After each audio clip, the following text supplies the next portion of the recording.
Oh, what a day! What a lovely day!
Hey guys, Jim here. Welcome in once again. And right there under my lens is the symbol of something special. I'm excited about this. I'm really happy that this has made it to fruition. These are a real thing now, and they are going to be coming out very soon, because this is a special knife designed by a special guy. Now, for those that don't know, this is the new and upcoming Mechforce Knives and Jon Graham collaboration, Ringed Rhino. And if you have gone back far enough in the history of my channel, you know that one of my absolute favorite knife makers ever was Jon Graham. This was the original Razor that I had bought back in 2014, I want to say. I have since passed it on to a very close friend of mine who's a collector, and he's had it for a while. He let me borrow it so that I could kind of make the comparisons here. And so, Abe, thank you very much for that. Well, I'm a big fan of Jon. Jon was an absolutely phenomenal individual. Aside from knife making, he was a phenomenal individual, and he recently passed away from cancer after battling with that for a few years. And it was a pretty big loss in the knife industry, and obviously to his family and his friends. And it's his very closest friend, his best friend, Mike Radford, that held the hands required to get this made. Now, you could see the obvious influences of Jon's designs set up in this. This is the Ringed Rhino, and I don't have a price on it just yet. This is the very first one that has made its way out there where it could be handled and touched and played with beside Mike's. So I don't have all the information just yet. I do promise, however, as information becomes available when this does get released or is approaching release, I will add more information to the video's description down below. So if you're watching this a week or two after I've uploaded it, please check that description, the video description, to see if there's any additional information that I wasn't able to give you in this video. All right, so this collaboration was one of the last that Jon was involved in personally. And serving to keep Jon's memory alive, Mike made sure that this was as close to being his perfect idea of this knife as it could be. And I think they did a fantastic job. It should also be known that Jon's wife and family still own and technically operate Graham knives, and they will benefit from the sales of this new knife. And I think that was really important to kind of put out there, because some people do worry, or not worry, but they wonder, when something like that happens and there's future projects in the pipeline, what really happens to that agreement, that partnership, that collaborative effort. And I specifically asked, and I wanted to pass on the knowledge to everyone else who may be a big fan of Jon's and may only be buying this for nothing more than the fact that it is a special knife for Jon and from Jon, that his wife and his family are obviously going to be benefiting from the sale of these knives. So it's not just going to some faceless corporation and, all that kind of stuff. It was just important for me to put out there. All right, let's get to the TLDW. The pros of this knife. There's actually a lot of pros, but you have to look at this knife in the way that it was designed, how it was intended. This is a ringed knife like a karambit, but obviously a folder. So it's going to have more of a limited, I would think, a more limited audience than if this was a standard frame lock Rhino.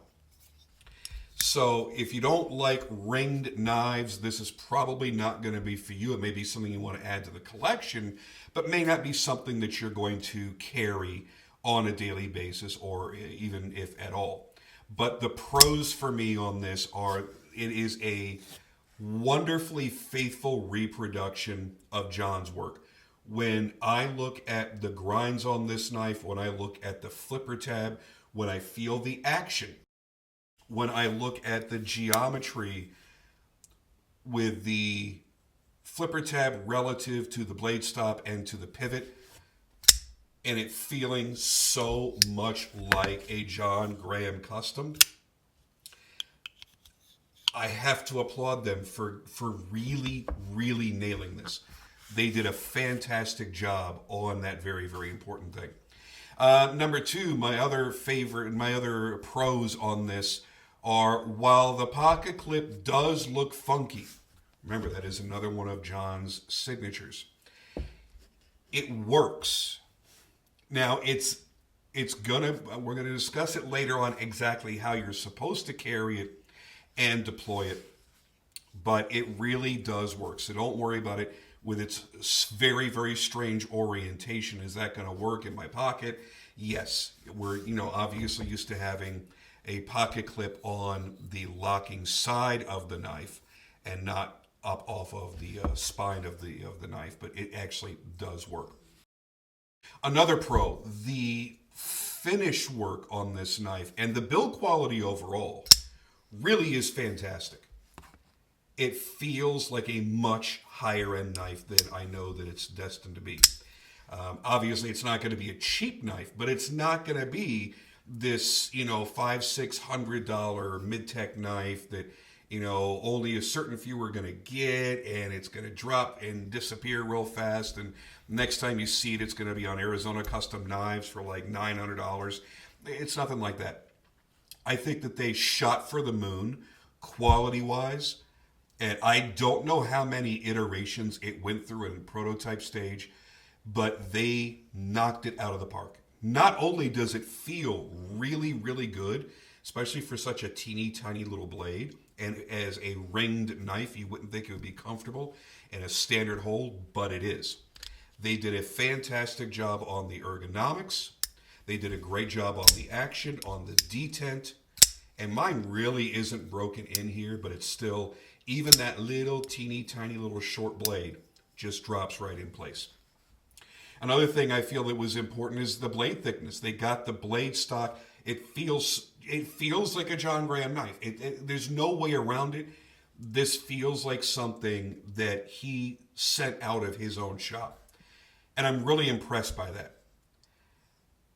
I'm a fan of Mechforce knives. I think Mechforce has done a great job. I'll show you the other Mechforce that I own along with the flashlight. I think they do a phenomenal job. But this, in my opinion, even though it's it's just a frame lock, I think they've done something a little special here.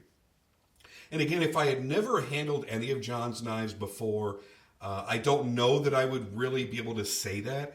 But after owning two myself and handling roughly a dozen of other people's, I can definitely say that if you're a fan of Jon's work, if you own any of Jon's work, you're definitely gonna feel his presence in this design, in this knife, in the way that it was executed. And really, that's all you can ask for.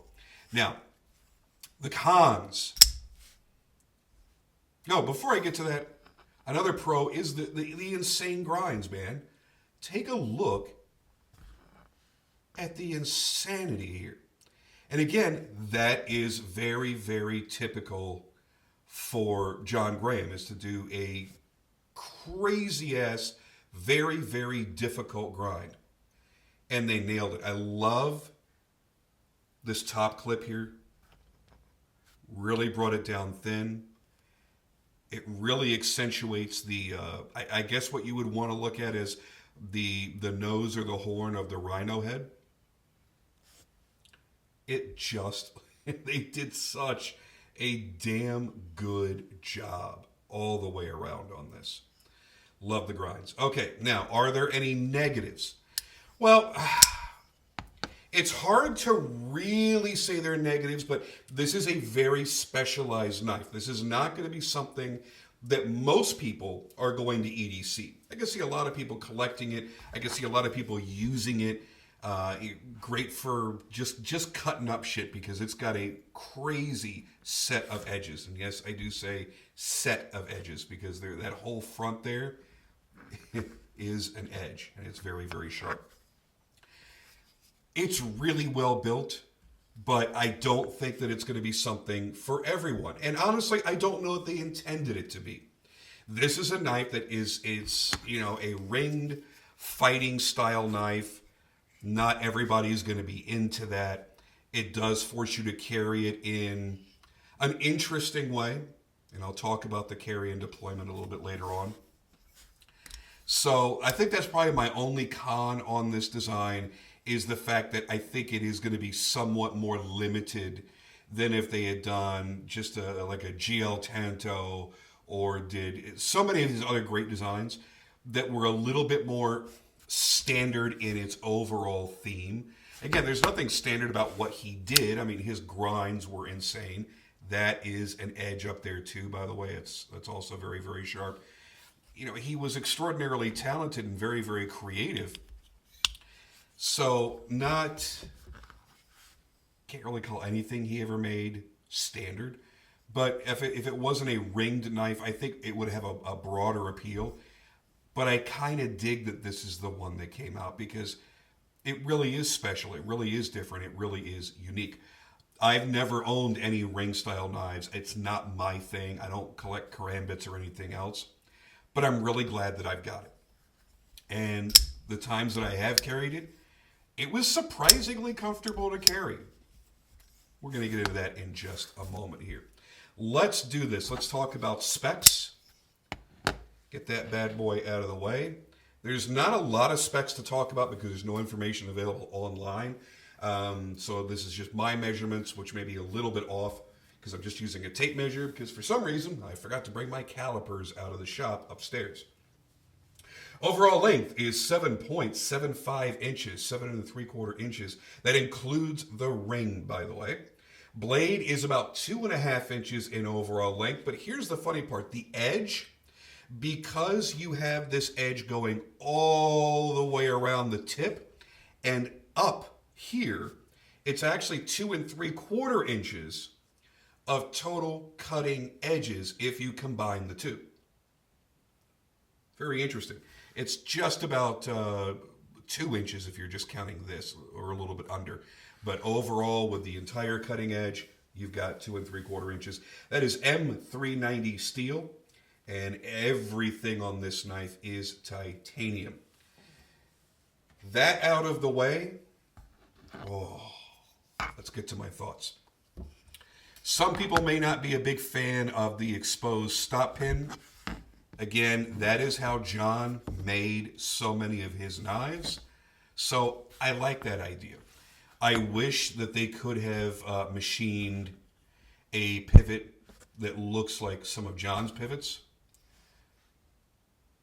But there's nothing wrong with the pivot that's on there. Nice, clean, flat, polished pivot. They did a really good job with it. No problem at all with it. The overall shape and the ergonomics, they did a great job of softening everything. So there's a nice wide chamfer going all the way around the frame. And then it's very gently rounded off. It's easy to get to the lock bar. There is no additional lock bar access. So you don't have an extra deep cutaway to get to it, but you won't have a problem at all getting to it. Let's take a look at that lockup while I have the tight shot there. There is the lockup. Nice and early, but not too early. Love the accordion style lock bar relief cut. Really cool. Haven't seen one done like that before either. Not in that exact same fashion. Really, really cool. It is marked under here, serial number 1. Thank you, Mike, for making sure I got number 1. I am truly, truly honored to have this and to have number 1.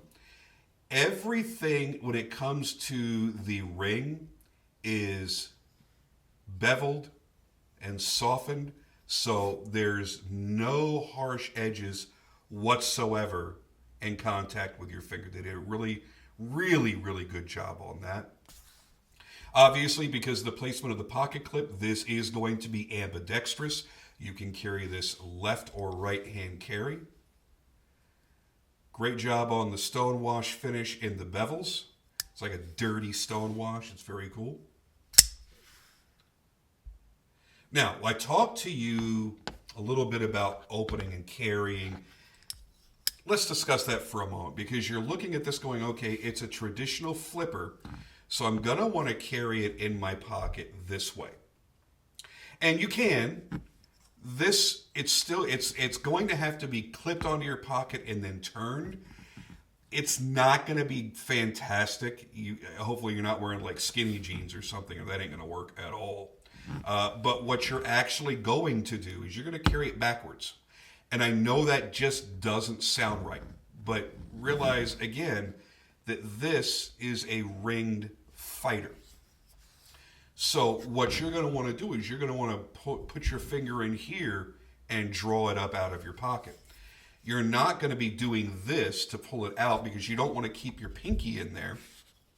There's no sensible way to hold or use the knife that has your pinky in there. I mean, I guess once you've got it open, I mean, you could, but you're literally asking for a broken finger if this thing just tweaks the wrong way.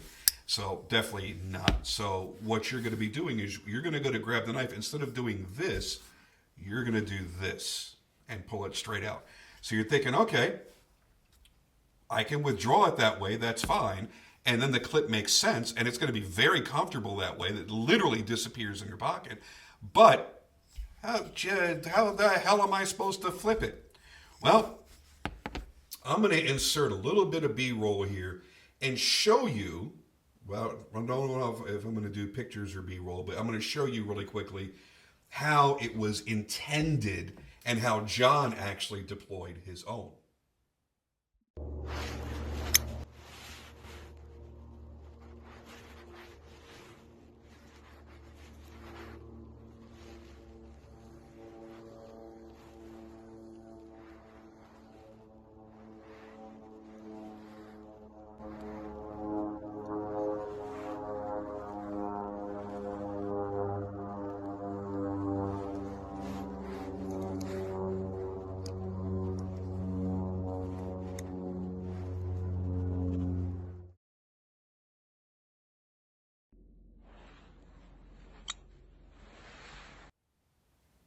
So that there is the basic idea. Now, I'm not saying that you really should be banging that flipper tab down against your leg. That may not work out for you.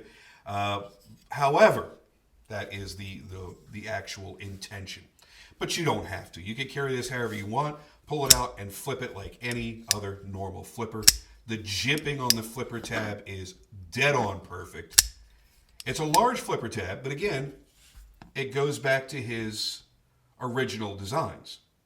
It may be something that you might go, oh, gee, I wish I had a shorter flipper tab on it, you know, kind of like the VBR here. But then it really wouldn't have been Jon Graham. Wouldn't have felt the same. You know, while I have knives out here, let's do a quick size comparison because it is such an oddly shaped knife because you have such a large handle because of the ring and such a teeny tiny little blade. Let's put it up against the VBR. VBR will be considerably larger in the blade. However, you see the overall isn't huge. It's about a 1/2 inch. But that 1/2 inch really is blade. Because when you bring it out here, you look from, heck, even the bolster back, but from the pivots back, you see they're the same handle size. So you've got a good full-size grip on that knife. Something a bit smaller because of the smallish blade. Let's take a look up against the EMP EDC Nimble. And how do I get, let's see, that's about tip to tip. They're very, very similar in their overall blade length. Here you've got a big finger choil, which takes away some cutting edge. Here you just have a sharpening choil, and then you have the additional edge up front, which can very easily do that rocking style cut that you might want to do. You're cutting, you know, zip ties, you're cutting paracord, string, rope, something like that. You can very easily do that kind of rocking cut with that tip. Now, getting that out of the way, let's put it up against the M1. This is the Mechforce M1. Told you I'm a fan of Mechforce, and I've also got the light out here too. Their light, by the way, is super cool. So anyway, there's the sick Blurple light. So there they are, kind of side by side. The Mechforce M1 is a significantly, I wouldn't even say significantly, it is a larger knife, but not crazy so. And their action, their build quality, everything is fantastic. However, I feel that maybe, and it's a little bit hard to judge it because this is all, you know, hidden hardware with inlays and stuff like that, but there's something a bit more premium feeling about the ringed Rhino. And there may be a significant price difference. I don't know yet. But there is something a little bit more premium feeling about that ringed Rhino. I'm not entirely certain what it is. And that's not to take away from the M1. The M1 has been a fantastic knife. Really has been. But there's something about this that really just screams, wow, look at me. Now, let's do this. Let's talk about the weight. Because this little guy, it's a fat little piggy. Woo-hoo-hoo-hoo! 5.8 ounces, my friends. That is a hefty booger. Let's put it up against the M1. 4.3 against the Nimble. 3.8. Even the big old VBR is lighter in weight than this little guy. Now, let's put it up against the Razel, 7 ounces. Again, there's a lot more steel in there. It's a much larger blade. But, I mean, that's really how Jon built his knives. They were never, I don't want to use the term overbuilt, but they were in the sense that they were always meant to be tough, always meant to be used, and utterly ridiculously sharp. Some of the sharpest knives I've ever owned in my life were ground by Jon. It really is meant to be used. Are you going to use it? I don't know. It really is a tough thing because of how small the blade is. But I love that Rhino look. It really does. I don't know. It looks special, looks different, looks unique. Now, if you're wondering about the gummy bear, let's zoom in on the gummy bear. And we'll talk about this just a little bit. Now, my gummy bear is going to be a little bit different than all of the rest. The rest are going to be oriented horizontally. Mine's vertical and a little bit of a different laser pattern. But if you're wondering about why the gummy bear is there as a blade marking, here's the gummy bear story. And it was really nice of Mike to sit down and kind of give me some additional details on this so I could understand it. He did say he left out the gross parts, though. The gummy bear incident was a crazy accident, actually. Jon was already dealing with some other health issues prior to his cancer, so he was on a diet with some pretty strict food restrictions. Well, after one of their annual get-togethers, he was given a quote-unquote supposed CBD gummy bear. To be clear, Jon has never taken any sort of illegal drugs, period. So this really affected him in ways that nobody could have ever expected. Later that day, Jon's stomach wasn't feeling so great, so he decided to take that gummy, hoping it was going to help with the stomach pain. Yeah, it didn't. That little gummy right there got him so sick that they had to call 911. And when he got to the hospital, he was in pretty bad shape. Apparently, he was growling and gritting his teeth, and he continued to growl at the nurses in the ER. So it kind of made him a bit of a madman temporarily, but he did recover from it. Once it wore off, everything was fine. It apparently was a hellish existence, however, as he was going through that, and apparently he was scaring people. So the gummy bear patches were actually made after that as kind of like an inside joke. And it's hard to see in the lasered version here, but if you look really close, you should see Jon's logo right in the middle of the bear. So Mike decided this would be really great to put onto the production knives. There is his standard logo with the gun barrel. So there you have it. That is the gummy bear story. That's why you're going to have a gummy.